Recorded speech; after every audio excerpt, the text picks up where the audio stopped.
할렐루야. 지난주에 여러분 우리의 기도가 하나님 앞에 이렇게 올라가는 그 모습을 향을 통해 하나님 앞에 이 향로에 받아서 하나님 앞에 올라간다라고 이렇게 말씀을 드렸죠. 자, 한번 정리해서 다시 한 말씀드리면요, 천사가 우리가 기도하는 그 기도를 금 향로에 담아가지고 그걸 가지고 하나님 앞으로 한 계단 한 계단 올라가듯이 하나님 앞에 가지고 올라가는 겁니다. 그리고 그 기도의 향을 하나님 앞에 부어드리고 그 다음에 그 기도의 응답으로 하나님께서는 그 향로에다가 심판의 불을 담아가지고 천사의 손에 의해서 이 땅에 가져와서 그 불을 땅에다가 쏟은 것이 바로 여러분 일곱 재앙의 나팔이 그렇게 이루어지는 겁니다. 무슨 말인지 아시겠죠? 일곱 나팔 재앙도 바로 그렇게 이루어진다 이 말입니다. 우리가 이 땅에 살다 보면은 억울한 일을 당할 때가 있습니다. 그럴 때 여러분 사람들은 어떻게 합니까? 어떤 사람은 자기가 직접 복수를 하는 그런 경우가 있어요. 차를 여러분 몰고 이렇게 가다 보면은 자기에게 조금 거슬린다 해가지고 그 차를 몰고 뒤를 따라가가지고 뒤에서 막 클락션을 빵빵빵빵 누르고 그 다음에 여러분 또 안 선다고 또 쫓아가가지고 앞에 가가지고 또 막아가지고 못 가도록 만들고 막 이렇게 자기가 직접 보복 운전을 하는 그런 경우가 있습니다. 마음에 안 든다고 해가지고 내가 직접 그 집에 가서 막 불 질러버리고, 여러분 우리가 억울한 일을 당한다고 해가지고 그렇게 해서는 안 된다라고 말씀합니다. 또 우리는 믿음의 성도는 그렇게 해서는 안 되고, 혹시라도 억울한 일을 당하면 하나님 앞에 그냥 아래 놓으면 됩니다. 하나님 이건 너무 억울합니다, 너무 억울합니다 이렇게 아래 놓으면은 이 기도가 하나님 보시기에 합당하고 그 다음에 자기에게 억울한 일을 당하게 한 그 사람에게 하나님 보실 때 합당하지 못하면은 거기다가 불을 담아서 하나님께서 진노를 따로 행하신다 이 말입니다. 그러니까 우리는 기도할 뿐이지 우리가 직접 무슨 행동을 한다든지 그렇게 해서는 안 된다라고 하는 것을 우리는 말씀을 통해 깨달아 알아야 된다 이 말입니다. 여러분 사단도 보면은 사단이 가장 두려워한 대상이 누구냐면, 사단은 가장 연약한 성도라도 무릎을 꿇고 있을 때는 두려워한다고 합니다. 사단도. 그러니까 여러분 어떤 대상을 두려워한다고요? 하나님 앞에 무릎을 꿇고 있을 때. 그러니까 기도하는 백성을 사단은 제일 두려워한다 이 말이죠. 자, 오늘은 이제 구체적으로 일곱 재앙이라고 하는 것이 무엇인지, 일곱 나팔 재앙이라고 하는 것이 무엇인지 이걸 우리가 좀 살펴보도록 하겠습니다. 여러분 성경에서 나팔의 용도는 어떻게 쓰여졌습니까? 구약에서 나팔을 불 때 이 나팔 용도는 어떻게 쓰여졌는가 하면은, 광야에서 여러분 행진할 때 보면은 자 이동해라, 멈추어라, 머물러라 라고 하는 이런 사인을 낼 때 바로 나팔을 불었습니다. 전쟁에 나갈 때 여러분 나팔 사용했죠. 자 출격을 해라 라고 할 때 이때 또 나팔을 사용했습니다. 그러나 중요하게 구약시대에도 중요하게 나팔을 사용한 때가 언제냐면 바로 하나님이 임재하실 때, 시내산에 하나님이 임재하실 때 나팔을 크게 불었습니다. 큰 나팔 소리와 함께 하나님께서 임재하셨습니다. 이런 용도로 나팔이 사용되었다 이 말입니다. 그럼 신약 시대에는 여러분 나팔은 어떻게 사용되었느냐면은, 요한계시록을 제외하고 나팔을 사용한 예가 한 7번 정도 나오는데 그 가운데 5번은 다 예수님 재림과 연관이 되어 있습니다. 예수님 재림하실 때 그때의 나팔 소리와 함께 예수님께서 재림해 오셨다라고 하는 겁니다. 우리는 지금 요한계시록을 보는데 이 요한계시록에서 나팔 재앙의 배경은 무엇이 배경이냐면은 두 가지를 들 수가 있습니다. 첫째, 하나는 여리고성 정복했던 사건, 그것이 바로 하나의 배경이 됩니다. 나팔 재앙의 배경은, 그래서 여러분 여리고 사건을 한번 살펴볼까요? 여리고 정복할 때 보면은 먼저 어떻게 정복합니까?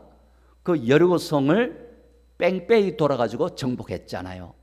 하나님께서 그렇게 여러분 정복하라 그랬잖아요. 그 앞에 보면은 누가 서느냐면은 제사장 일곱이 일곱 양각 나팔을 들고 앞에 나아가는 것이죠. 그 다음에 하나님 백성들이 돌 때 여러분 서로 가면서 힘있게 말하면서 돌라 그랬습니까? 침묵하면서 돌라 그랬어요? 침묵하면서 도는 겁니다. 그리고 마지막 그 모든 13바퀴, 마지막 날 7바퀴, 하루에 한 바퀴 돌면서 마지막 날은 7바퀴 돌아서 13바퀴를 다 돌고 난 다음에 나팔을 크게 불고 난 다음에 그 모든 백성들이 크게 외칠 때 그 성은 정복되어지고 심판이 임한 겁니다. 이게 바로 하나의 배경이다 이 말입니다. 7 재앙의 나팔도 보면은 천사 7이 7 나팔 하나씩을 이렇게 받잖아요. 7 나팔. 그 다음에 반시 동안 침묵이 이루어졌다고 말하고 있죠. 그 다음에 여러분 이 나팔을 불고 난 다음에 이 재앙들이 주어지게 되는 것을 보여주는, 그러니까 이게 바로 구약의 여리고성 심판하는 그것이 하나의 배경이 되고 있다라고 하는. 또 하나의 배경은 무엇이냐면 바로 시내산 하나님의 강림 사건입니다. 시내산에 하나님께서 강림, 모세가 시내산에 올라가서 하나님을 배울 때 그때 하나님께서 강림하실 때 그때 보면은 큰 나팔 소리와 함께 하나님께서 임재하셨던 거기에.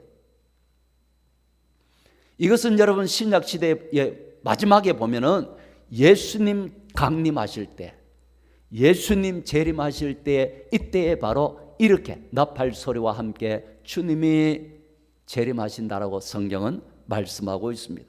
데살로니가전서 4장 16절 말씀에 보면 이렇게 말씀하죠. 앞에 보세요. 주께서 호령과 천사장의 소리와 하나님의 뭐로? 나팔 소리로 친히 하늘로부터 강림하신다. 강림하시니 그리스도 안에 죽은 자들이 먼저 일어나게 될 것이라고 말씀하고 있고, 고린도전서 15장 51절 말씀에도 보면 그렇게 말씀합니다. 보라, 내가 너희에게 비밀을 말하노니 우리가 다 잠잘 것이 아니요 마지막 나팔의 순식간에 돌연히 다 변화하리니. 언제입니까? 예수님 뭐 하실 때? 재림하실 때. 왜 마지막 나팔이라 했을까요? 예? 왜 여러분 그냥 나팔이라고 말하지 않고 여기서 보면 마지막 나팔이라고 했을까요? 그것은 이 땅에서 나팔 소리 중에 마지막 나팔이라고 이렇게 말할 수도 있겠지만은 어떤 분은 이렇게 해석을 합니다. 7 나팔 재앙 가운데 7번째 나팔이 마지막 나팔이라고 그렇게 말하기도 해요. 자, 그렇게 해석하는 사람도 있다 이 말입니다. 그러니까 마지막 나팔 소리와 함께 우리 주님이 재림하시고 그때 성도들이 호련히 다시 변화되어서 예수님을 영접하게 될 것이다라고 말씀하고 있는 겁니다. 여러분, 이 나팔 재앙의 심판의 대상은 누구일까요? 누구죠? 앞에서 여러분 말씀드렸잖아요. 성도들의 기도가 금향로에 담겨져 가지고 이것이 하나님 앞에 올려지고 이 향로에 하나님의 불의 재앙을 담아서 다시 가져와서 천사가 땅에 부었을 때 이게 이제 심판이 이루어지는, 이걸 볼 때 여러분 그 심판의 이 나팔 재앙의 심판의 대상은 하나님 백성 대상은 아니다라고 하는 걸 알 수가 있죠. 여기에 여러분 7 나팔의 재앙, 그 다음에 7 대접 재앙, 이 모든 것이 주어지는데 이것은 보면은 하나의 출애굽 때에 보면 10재앙을 하나의 모티브로 하고 있다는 걸 알 수가 있어요. 그러니까 이 모든 것이 10재앙하고 흡사하다 이 말입니다. 여러분 출애굽의 10재앙이 그 재앙의 대상이 하나님 백성입니까? 바로와 애굽입니까? 예, 하나님 대상은 아니, 하나님 백성 대상은 아니에요. 출애굽의 10재앙의 그 대상은 바로 바로와 그 다음에 애굽 백성들에게 주어지는 것이지 하나님 백성들에게 주어지는 것은 아니었다는 거예요. 그런데 그 시대에 같이 살고 있다 보니까 거기에 피해를 하나님 백성도 입기는 하지만은, 이해가 되십니까? 환경이 오염되고 하면은 같이 피해는 입기는 하지만은 심판의 대상은 아니다 이 말입니다. 심판의 대상은 하나님을 대적하고 하나님 백성들을 숭배하여 죽도록 만들고 하는 그 모든 대상자들이 바로 주 대상이다라고 하는 것을 기억하시기 바랍니다.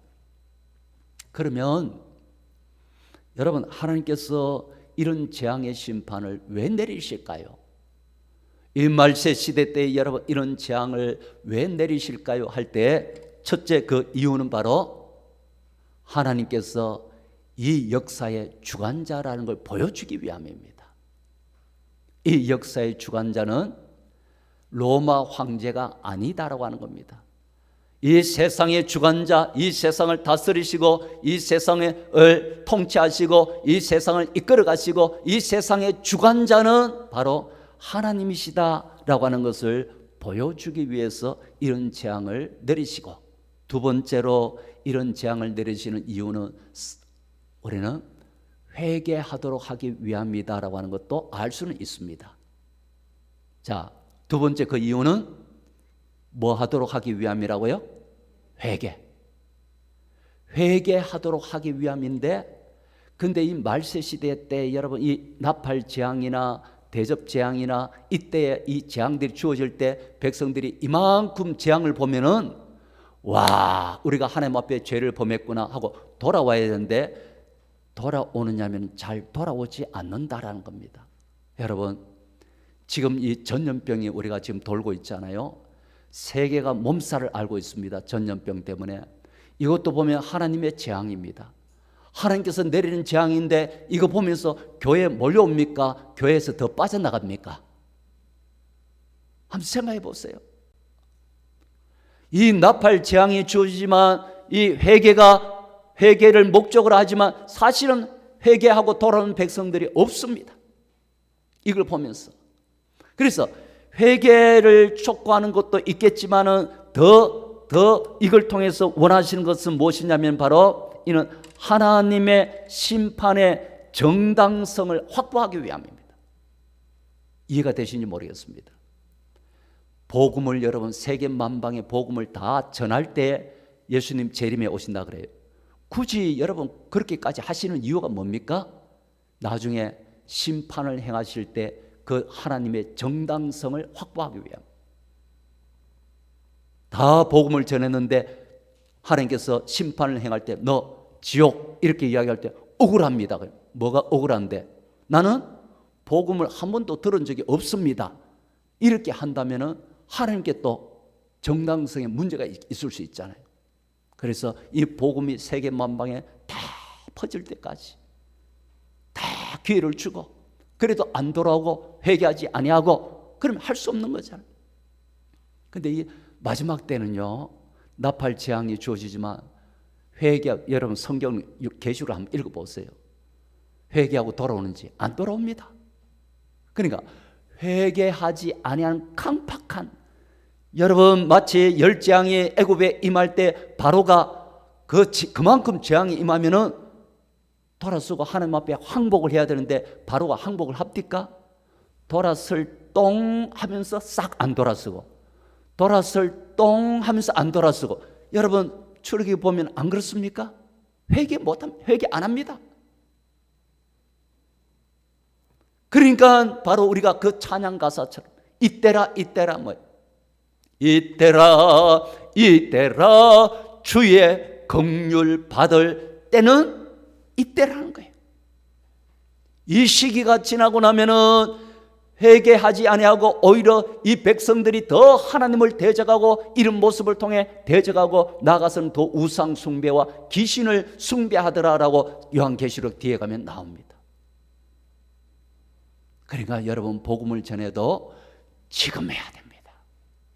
지금 이때라 주의 긍휼 받을 때가 이때라. 여러분, 이 시기를 놓치고 나면은 아무리 더 강력한 재앙이 임해도 돌아서지 않는다라는 거예요.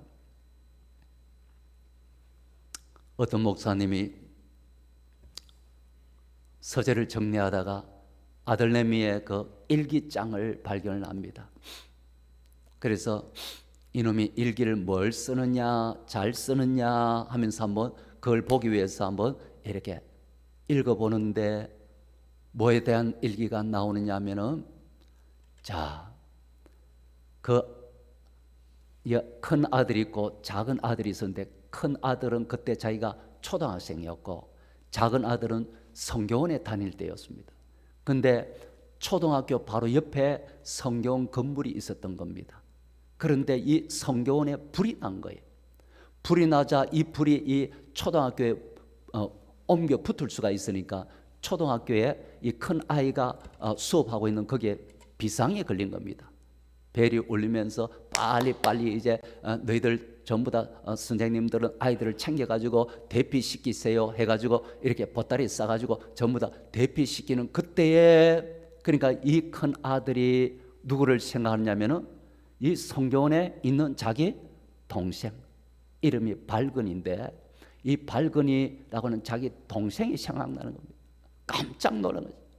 선생님께서 옆에 성교원에 불이 나가지고 빨리 우리가 대피해야 된다 이렇게 이야기하니까 이 아이가 깜짝 놀라가지고 이 아이는 대피하지 아니하고 성교원으로 달려가요.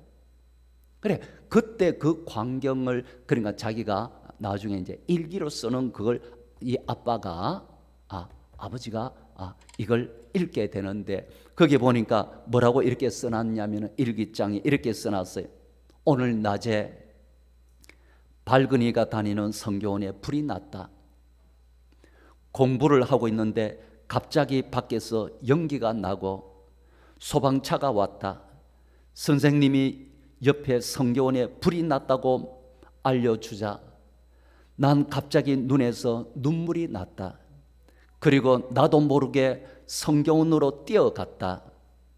동생 발근이가 그 불 속에 있다는 생각이 들어서 너무 무서웠다.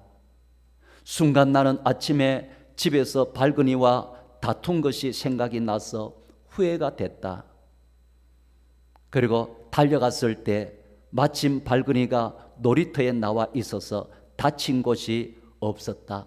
다행이다 라고 하는 일기를 거기다 이렇게 써놓은 겁니다. 그래, 그 일기를 보면서 이 아버지 목사가 감동을 받은, 그 모습을 보면서 우리는 라는 생각이 들었다 이 말이죠. 우리는 라고 하는 이 동생 발근이가 그 불 속에 있다는 생각이 들어서 너무 무서웠다. 여러분, 잠시지만 여러분, 나그네 인생길 여러분, 짧게 사는 여러분, 사실 오래 살아도 100년도 못 사는 이 세월은 영원에 비하면 너무 짧은 시간이죠. 그런데 이것이 지나고 난 다음에 여러분, 영원한 이 땅의 삶도 사실 그렇게 여러분 얼굴 보면 그렇게 행복해 보이지 않습니다. 이 땅의 삶도 힘들고 어려운데 여러분, 영원한 그 세계에서 이렇게 여러분 불꽃 가운데서 그렇게 산다고 생각하면 이걸 끔찍스러운 것이죠. 이걸 우리는 가슴 아파하면서 이 발근이처럼 우리가 이런 자들을 향해, 이런 여러분들의 자녀를 향해 가슴 아파하는 그런 마음이 있는지 모르겠습니다. 기회는 여러분 지금이라는 겁니다. 지금이 지나고 나면은 이제는 여러분 그 바로 왕의 강팍한 마음처럼 돌아서지 않는 때가 있다라고 하는 것을 기억하셔야 됩니다. 그러면 여러분, 오늘은 7가지 나팔 재앙 가운데서 오늘 4가지만 우선 보기 원하는데요. 첫 번째부터 네 번째 이 나팔 재앙은 뭐에 관한 것이냐면 자연계에 임하는 재앙입니다. 자연계에 임하는 재앙이고, 그 다음에 다섯 번째, 여섯 번째, 일곱 번째 이 나머지 세 재앙은 인간을 향한 재앙입니다. 인간을 향한 재앙. 어떻게 보면은 자연계에 임하는 재앙은 좀 덜한 재앙이지만은 뒤에 인간에게 임하는 재앙은 아주 이건 심각한 그런 재앙입니다. 그래서 이 뒤에 나오는 세 가지 재앙에 대해서는 뭘 성경에서 붙여놨냐면 바로 화로다라고 이렇게 화 세 가지를 붙여놨습니다.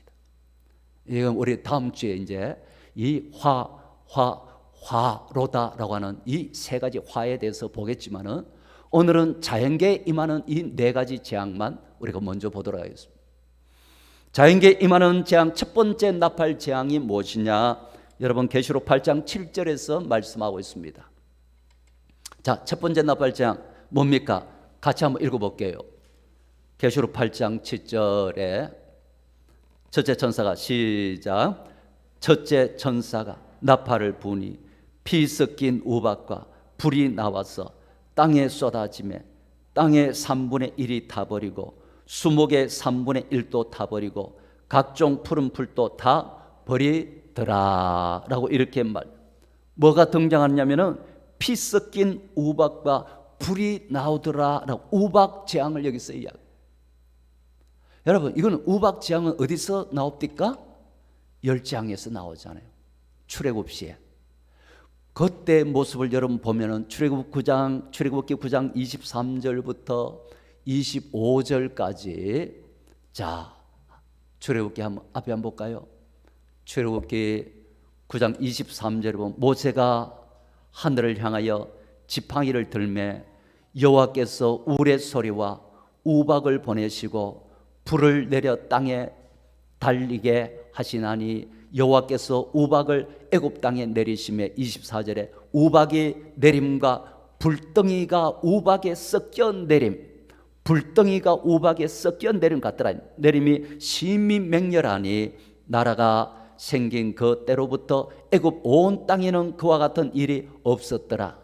우박이 애굽 온 땅에서 사람과 짐승을 막론하고 밭에 있는 모든 것을 쳤으며 우박이 또 밭의 모든 채소를 치고 들의 모든 나무를 꺾었으되 라고 이렇게 말. 그러니까 불 섞인 우박이 내리는데 이 재앙의 심판의 대상이 누구냐면 들과 밭과 풀과 초목과 이런 것에 영향을 미치더라 이 말입니다. 그래서 여러분 한마디로 이야기하면은 첫 번째 나팔 재앙, 자연계에 임하는 첫 번째 나팔 재앙은 뭡니까? 환경 파괴를 이야기합니다. 자, 뭘 이야기한다고요? 환경 파괴. 뒤에 가서 보면은 물의 오염, 물의 파괴도 나오는데요. 사실 제가 어릴 때 여러분 우리가 자랄 때 그 대기 오염하는 것은 우리 생각해 본 적이 있어요? 생각해 본 적이 없습니다. 백안동도 웬만해서는 여러분 공기가 여러분 좋아서 대기 오염권 이런 것도 없었잖아요. 그런데 요즘 여러분 중국 황사라든지 이런 것을 보면서 야, 이 백안동도 이 공기가 이런 지경이에요. 물 오염 여러분 생각해 본 적이 있어요, 없어요? 어릴 때 이렇게 자라면서 어느 순간에 사람들이 이런 이야기 하는 거예요. 뭐냐면은 앞으로 물도 사먹는 시대가 올 것이다 이렇게 이야기해요. 그때는 어떤 생각이 들었어요? 말도 안 되는 소리야. 그 물을 말로 비싼 돈 줘가지고 사먹냐고. 그렇게 여러분 그렇게 생각한 적 있어요, 없어요? 그게 언젠데 지금 다들 여러분 물 사 먹고 있어요. 지금 벌써 이걸 여러분 지금 여러분 이 재앙을 언제 지금 이 성경 요한계시로 기록한 적이 지금으로부터 몇 년 전이에요? 약 대략 잡아서 몇 년 전이에요? 2000년 전에 환경 오염 뭐 이런 걸 이야기하니까 상상이 가요, 안 가요? 상상이 안 가는 것이죠. 그러니까 이런 것이 우연입니까? 재앙입니까? 재앙이란 거예요. 우연히 이렇게 보면 안 된다 이 말입니다. 환경 파괴. 이것 때문에 여러분 오늘날 양식이 부족하게 되고 이것 때문에 많은 사람들이 기아에 허덕이게 되는 것을 우리가 봅니다. 하루에 여러분 기아로 말미암아 죽는 사람들이 몇 명이나 된 줄 압니까? 여러분 국제연합식량농업기구에서 발표한 내용을 한번 보니까요, 하루에 기아로 말미암아 죽는 인원이 2만 5천 명, 약 2만 5천 명. 1초에 여러분 1초에 어린아이가 여러분 기아로 죽는 것이 1초에 5명씩이요. 째깍 이 순간에 5명, 째깍 이 순간에 5명. 지금 째깍 하면서 기아로 말미암아 죽는 애들이 이만큼 많다는 거예요.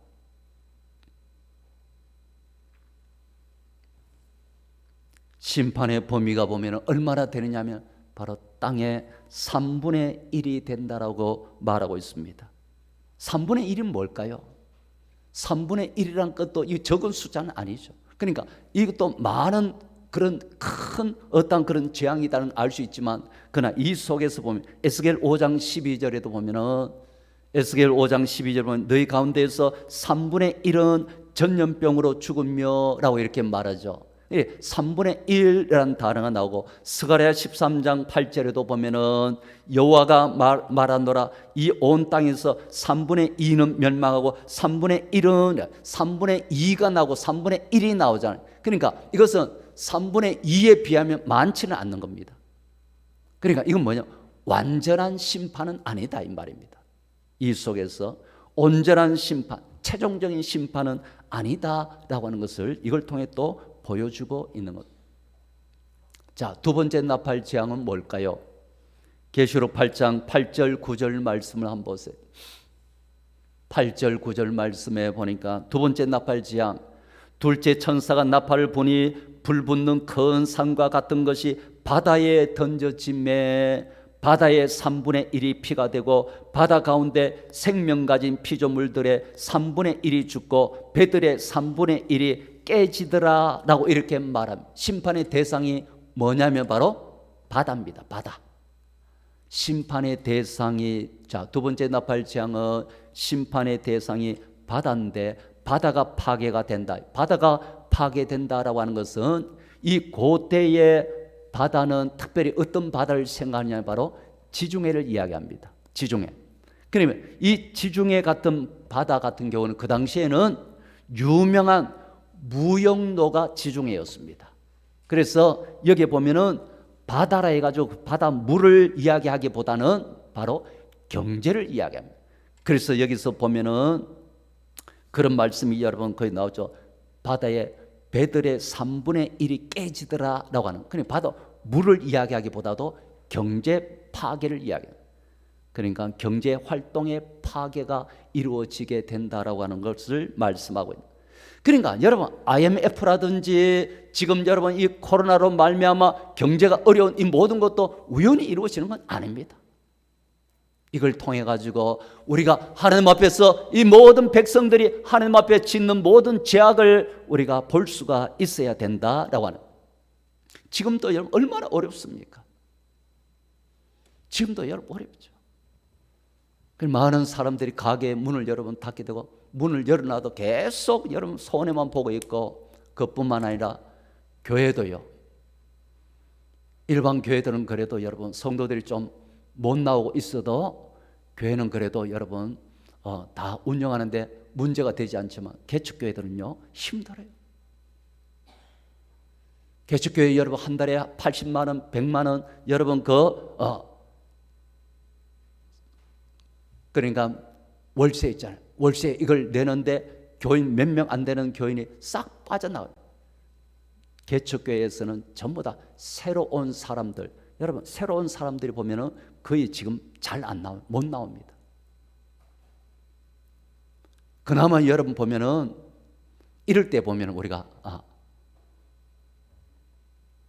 참 그래도 전통 가진 성도들이 보면 아주 이 모든 걸 그래도 지키는 것을 보면 주로 보면, 그런데 개척교회들은 그런 사람들이 적잖아요. 그러다 보니까 교회가 사람들이 없으니까 개척교회 문 닫는 교회가 많은 거예요. 개척을 하려고 그러는 사람도 지금 못하고 있는 거예요.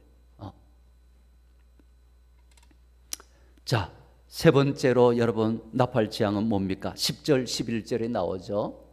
세 번째 나팔 재앙은 10절 말씀 한번 보세요. 셋째 천사가 나팔을 부니 횃불같이 타는 큰 별이 하늘에서 떨어져 강들의 3분의 1과 여러 물샘에 떨어지니 이 별 이름은 썬쑥이라. 물의 3분의 1이 썬쑥이 되매 그 물이 썬물이 되므로 많은 사람이 죽더라. 뭐의 파괴죠? 뭐의 파괴죠? 물의 파괴입니다. 물의 파괴. 심판의 대상이 바로 강들의 3분의 1과 물샘과 이 모든 것이 이루어지는 바로, 그러니까 마지막 시대에 여러분 앞에서 말씀드렸지만 아이고 물 사먹는다, 외국에는 물도 사먹는다 하더라. 아이고 말도 안 되는 소리. 그걸 왜 이렇게 흔한 물을 왜 사먹어 비싼 돈 들여? 국제연합환경계획 보고서에 보니까요, 2025년이면은 전 세계 인구의 3분의 2 가량이 물 부족 국가로 시달리게 된다라고 말하고 있습니다. 세계 인구의 3분의 2가 여러분 물 부족 국가로 시달리게 된다라고. 참 여러분, 이 모든 걸 보면서 여러분 우리는 뭘 깨달아 알아야 됩니까? 두 가지를 깨달아 알아야 됩니다. 이걸 여러분 우리가 해결하기 위해서는 어떻게 해야 됩니까? 두 가지. 하나는 하나님 앞에서 죄악, 하나님을 대항하고 하나님 거스리고 하나님 앞에서 범하는 죄악, 이 모든 문제가 해결돼야 이 재앙이 해결이 되는 것이죠. 두 번째는 우리가 이 모든 걸 기억하면서 우리가 이걸 좀 막아 나가야 됩니다. 수질 오염들 이런 걸 막아 나가야 됩니다. 그러니까 뭐가 여러분 수질 오염을 시키는지 이걸 봐야 됩니다. 이걸 보면 여러분 세제 쓰는 거라든지 또 여러분 우리가 그 음식물 찌꺼기 같은 거 있잖아요. 이런 것 여러분 사실은 그 음식물 분쇄기도 우리가 합법적인 것은 사실 원래는 여러분 음식물 분쇄기를 쓰게 되면요, 보면은 지금 이 분쇄기에 불법적인 게 많아요.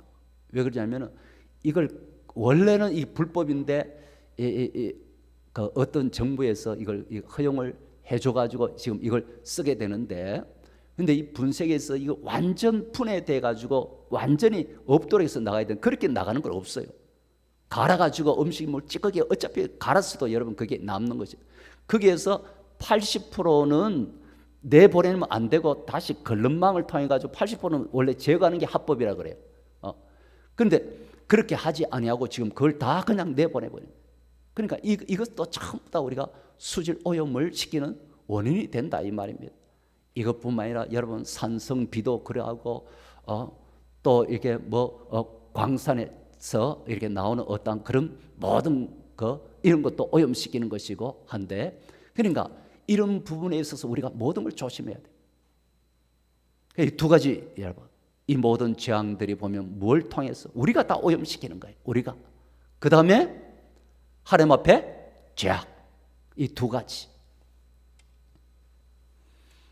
여러분 최근에 와서는 일본에서 후쿠시마 원전 오염수를 바다에다가 방출하기로 버리기로 결정했다 그랬잖아요. 한번 생각해 보세요. 후쿠시마 그 오염된 그 방사능 그 오염된 그 물을 지금 이렇게 통에다가 이렇게 쫙 전부 다 이렇게 담아 놓은 겁니다. 담아놨는데 이걸 자기들도 이거 어떻게 할 수가 없다 이거죠. 이거 어떻게 해야 되냐? 그래가지고 이거는 바다에다가 다 버리기로 했다. 바다에 버리면 제일 먼저 영향받는 나라가 어딘지 압니까? 어디죠? 우리나라입니다. 우리나라. 우리나라만 또 영향받는 게 아니에요. 사실 물은 돌고 도는 겁니다. 쫙 해류를 따라서 돌고 돌기 때문에 이 정도는 자기들은 괜찮고 마셔도 괜찮다 그렇게 이야기해요. 그럼 자기들 다 마시지 그거 말라고 왜 버립니까? 그렇게 괜찮으면. 여러분, 그러니까 이 모든 것도 물의 오염, 이게 여러분 2000년 전에 이미 이 모든 것을 이런 재앙을 이미 다 말씀을 하고 있다는 거예요. 마지막 여러분 네 번째 재앙은 뭡니까? 계시록 8장 12절 말씀에 보세요. 넷째 천사가 나팔을 부니 해 3분의 1과 달 3분의 1과 별들의 3분의 1이 타격을 받아 그 3분의 1이 어두워지니 낮 3분의 1은 비추임이 없고 밤도 그러하더라 라고 해요. 뭐예요? 1월 성신의 변화를 이야기하는 것이죠. 심판의 대상이 바로 해, 달, 별, 이 모든 것이 빛을 잃어버리면서 1월 성신의 이 변화, 이것은 하나의 기후 변화입니다. 기후. 여러분 오존층이 다 지금 깨어지고 있잖아요. 갈수록 더 심하게 깨어지고 있잖아요. 오존층이 여러분 깨진다라고 하는 말은 이건 앞으로 이게 더 심해지면 우리가 피부암이라든지 안과 질환, 물고기 떼죽음, 농작물의 영향력, 피부 모든 질환, 이 모든 것들이 보면은 오게 되는 거예요. 자, 이런 시대에 여러분 점점 이런 것들이 또 심해지는 이런 시대를 맞이하게 될 것인데 이게 여러분 과거에는 상상치도 못했던 일들이 지금 이루어지고 있고 지금 그런 시대를 또 살아가고 있습니다. 이걸 보면서 우리는 뭘 깨달아야 됩니까? 이걸 보면서 이제 마지막 나팔을 불 때가 가까워졌구나 라고 하는 우리는 알 수가 있죠. 마지막 나팔 불 때가 가까워져. 예수님의 재림이 한 걸음 더 가까워졌다라고 하는 깨달아 알아야 된다. 그래도 남은 세대 여러분 우리는 기억해야 될 거 아닙니까? 우리 세대까지는 또 괜찮지 싶습니다. 그러나 우리 후대에 가가지고 이 모든 여러분 파괴된 이 환경, 더 파괴된 환경을 물려준다 그러면 어떻게 되겠습니까? 우리만 생각하면 그냥 살면 돼요. 하지만 후대를 생각한다면 우리가 우리의 절제들이 좀 필요할 겁니다. 이 속에서 우리는 여러분 두 가지를 기억합시다. 이 모든 재앙이 우연이 아니고 바로 하나님 앞에서 우리의 죄악, 하나님을 대적하는 이 모든 죄악으로 말미암아 이런 재앙들이 임한다라고 하는, 그러니까 우리가 하나님 앞에 우리가 먼저 깨어있고 회개하고 바로 서도록 해야 되고, 그 다음에 이런 것을 우리 후대에 물려주지 않기 위해 우리 스스로의 작은 노력이라도 이렇게 말씀을 한번 들으면 여러분들이 이걸 이렇게 하려고 하다가도 이렇게 되면 오염이 이루어지지라고, 이거는 좀 절제해야 되지, 조금이라도 여러분들이 아끼고 절제하는 마음이 들게 될 줄로 믿습니다.